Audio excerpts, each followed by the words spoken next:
first we have here, meron kayong 4 pieces dito para siyang puzzle type. Itong mga board na to is ito na mismo yung board games ninyo.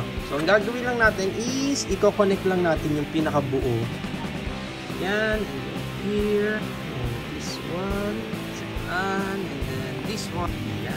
So yan, so buo na natin yung board games niya. Actually, once na binuo na natin siya, dapat is nakalapat na lang siya sa table para hindi matanggal yung mga pieces sa isa't isa. And then next, we have here naman yung ating tinatawag na star sheets. Itong mga star sheets na to is pwede mong i-pop off din niya. Okay, so natatanggal yung mga stars. And also, we have here our spinner. Itong spinner natin, ganyan ang itsura niya. Mula na sa likod. And meron din siya ditong parang arrow. Gagawin lang natin is fold natin yan pag ganyan. And then, ganun din. Sisiksik natin yan din sa ilalim. Doon sa mag-lock siya. Yan. So, meron na tayong spinner na ilalagay natin yan siya.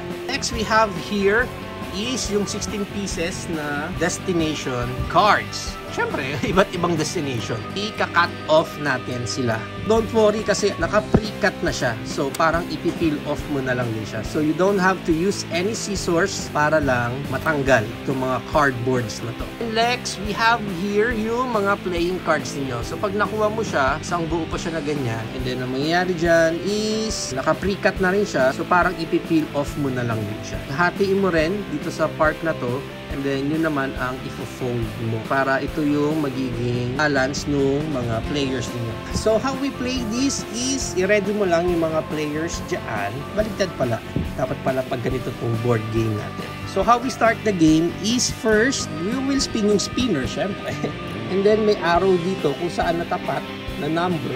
Yun yung step na kukunin nyo. So, for example, pwede kang mag-start siguro dito sa country or sa city. Pero gusto ko sa country, 1, 2, 3, 4. So, pag natapat kayo dito, sa place na to, yan, meron naman siyang picture dyan, hahanapin nyo yung card na yun. Then, yung card na yun, sa'yo na yun. Mapupunta yun since napunta ka na sa destination mo. Mag-spin ulit yung next player, kung saan siya matapat. For example, natapat siya dito sa star, automatic yun na kukuha din siya ng star. Ang pinaka-goal lang ng game is lahat kayo makarating dito sa home, and then when you arrive home, you will count all the stars na meron yung each player. Siyempre, yung pinakamadaming destination and yung pinakamaraming stars, siya yung winner natin.